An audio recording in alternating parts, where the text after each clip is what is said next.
So what if I told you that the life that you've always dreamed of and the life you have now, the only difference between the two is you? Yes, that's correct. What's up, everybody? Rudy with Vantage Mindset, where I teach you guys all the life and business strategies I've accumulated over the last 10 years to keep you guys living on top. In this video, we're going to talk about how to transform your life and like the self-concept of who it is you are as a person and the dreams and goals you have for yourself. So what I want to go over is that most of us, when we get into a period of our lives where we don't have exactly what we want, we're not in a place where we're happy, especially like something that's geared towards our dreams, that person that we really want to become. We think that it's a lot to do with the external circumstances. So we try to get a different job, we'll try a new haircut, try to work on our body, get into a different relationship possibly. There's just so many different things that we try to have the external world change what's going on inside. But I'll tell you right now that no matter what type of worldly possessions you get, whether it's a nice car, good looks, the hottest girlfriend or boyfriend or whoever it is that you can get your hands on, none of that is going to change anything unless you first learn how to change what's going on in here. So today I want to talk about the few concepts that people like Neville Goddard, Florence Scovel Shinn, Tony Robbins, Bob Proctor's, the Earl Nightingales. I want to talk about what all these people have in common and what they were all trying to show us. Stick around because this could be the most important video that you've watched this entire year. So before we jump in, let's clarify some things. By what I mean by self-concept. And self-concept to me is the image that you hold of yourself. So for me, this was one of the biggest first lessons that I've really put my grip on, where I understood that, hey, I needed to do this in order to change my life. Before I would think that, I'd have to be good at baseball, or I'd have to have the hottest girlfriend or wear the nicest shoes in order to be liked and to feel worth something to anybody. I thought it was all about this external experience and what we can give off to show others. I was completely wrong. So what I want you to understand is, at the time I was having these self-beliefs about myself that no matter how I felt internally, it didn't matter if I could not reflect it externally. And so I was so focused on the outside world that I'd find myself just bending to the will of others, just trying to please people, or going out of my way so much to dress a certain way or to talk a certain way or act a certain way just to try to please other people. And so I was ignoring my own wants and desires just because I wanted to fit in. And after about 5 years of going through the high school, college era, where I was somewhat transitioning into the self-concept, just getting a grip on it and understanding what really goes on and why people are happy and why other people aren't. So I would think a lot about what other people would want from me, which caused me to think a lot of different thoughts like, I'm not good enough, or I'm not good looking enough, or I'm not attractive, I'm always unlucky. Just all of these unnecessary thoughts that were just limiting beliefs for no reason. I did that to myself. So I want to talk to you first about what Florence Scovel Shinn taught me. The biggest lesson that I learned from her is the power of our words. Like, our words have immense power, far greater than most of us can even realize. She taught that by changing your verbiage and the words that we use, we can actually change our reality. Think about it. So how often do you think people say, oh, I can't do this, or oh, I'm not good enough? The list goes on and on. And we're over here sitting here listening to this person like, dude, I don't know where you're getting all this information, but you're tripping right now. Like, if you saw yourself through my eyes, you'd understand how much potential you really do have. Now think about how much we do that to ourselves. And so what Florence Scovel Shinn was trying to emphasize is that inside of our own mind, if we're not talking ourselves up and we're living in a state of, I can't, I'm not good enough, I won't, the universe is going to respond just to what the nature of our tune is. This is the song that we're singing, the words that we're praising upon ourselves. And if we're not going to be loving and confident and rewarding to ourselves, then you have a lot to learn, because until you learn to do that trick, your life is going to continue giving you the same results, and you're probably going to be stuck in the same place you are right now. The second person that I wanted to bring up is Neville Goddard, and I talked about it a little bit in the previous video, but this is the law of assumption.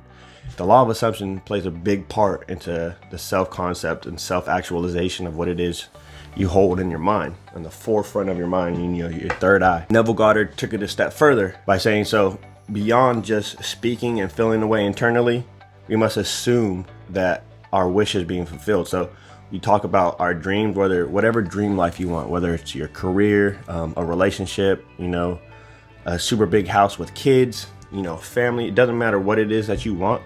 You must assume that that is already given to you. You must wake up and pray to God as if, God, thank you for giving me this life that I just truly envision, and I can live it in the inside because I know it's going to come to me. Like I said, God says, ask and you shall be given, seek and you shall find. So he's meaning like you don't need to be asking me for things. Just know that I'm going to give them to you before you ask, and then live in this state as if you've already had it. That's the secret.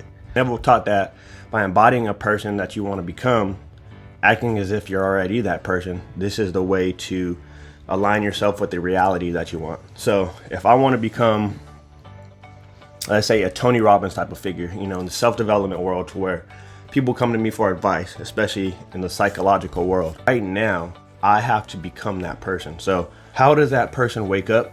What do they tell themselves? How do they speak to themselves? What's their morning routine like? What's their daily routine like? How are they checking in with all their relationships, whether it's from their intimate relationship or all the way to the workplace? What type of person am I in the eyes of all these people? And so the more questions that we can ask, like what kind of decisions does that version of me make on a daily basis? Because if you start making decisions and choices based off of the person you want to become, you're going to start getting results because the decisions are leading you towards that. Whereas if you're making decisions based on who you are and your current life conditions, you're going to continue to keep getting the results based on that. And I get it. It's tough. You're like, Rudy, well, how can I sit here and act as if I'm a millionaire when I don't have the money to go out and buy all these things I want? It's not about being able to splurge. It's about the feeling of it coming, being grateful all throughout the day. And little by little, the things that you really need that align with you and align with God, they're going to start forcing themselves into your world. And you're going to sit back and be like, man, how did this even come true? How am I really this powerful to manifest this stuff into my life? Self-concept must reflect this new identity. That's the bottom line. To attract anything that you want, that's going to help you grow into who you want to become. Start being that person right now.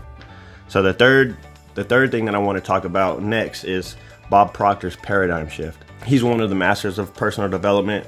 Personally, he's one of my favorite. He has a book called You Were Born Rich. I highly recommend that book to everybody. He just talks extensively about paradigms, and paradigms is basically, it's a deeply ingrained habit that causes us to behave a certain way.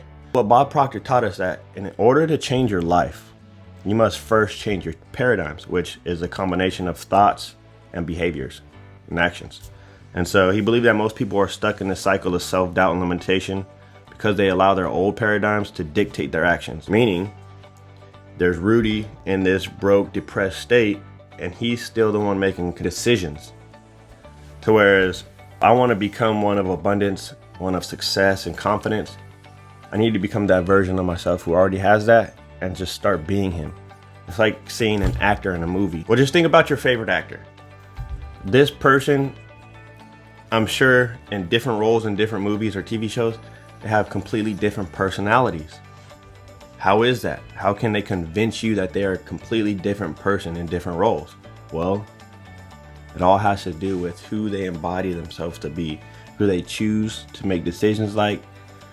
It's crazy how the universe works. I mean, even all the way to God. God gives us divine wisdom, and it all comes from within. When we can claim this identity of being a bigger, better version of ourselves, we're going to start making decisions and start attracting that dream world of what we talked about. Real quick, before we get to the end of this video, if you haven't yet, please hit like and subscribe. And if you guys really want to take your life to the next level, go ahead and book a 1-hour session with me. It's a complimentary session to where within this hour, we're going to strategize and get clear on exactly what it is you want. And then we're going to come up with a game plan and action steps you can take to get there in a very fast, detail-oriented way. So go ahead and click the link, and we'll see you guys on the call. Well, back to the video. So I want to talk about the last part, and this is from Tony Robbins. Back to Tony Robbins, and this is conditioning your identity. Tony's famous for his work on personal identity and about shaping our reality. He teaches that our identity, the self-concept we hold, it drives all of our actions. It says, the strongest force in the human personality is the need to stay consistent with how we define ourselves. So that's my last question to you is, how do you define yourself? If you can write a 1 page or a few pages about yourself, about who you are, and this was going to go to somebody that knows nothing about you, never has heard your name, and this is going to be in the history books, what would you write about yourself? What would be the things that you would say about yourself? Like, if this was the last thing that people will remember you by, are you going to say anything negative in this piece of paper? This is the questions I want you to think about. So, how do you start transforming your self-concept today? Begin by examining the word you use, the assumptions you hold, and the paradigms that govern your life. Then choose to rewrite the script. You know, it's as easy as that. Declare who it is that you want to be, and then become that person. If this video resonated with you, like I said, please like and subscribe, and we'll see you guys in the next video.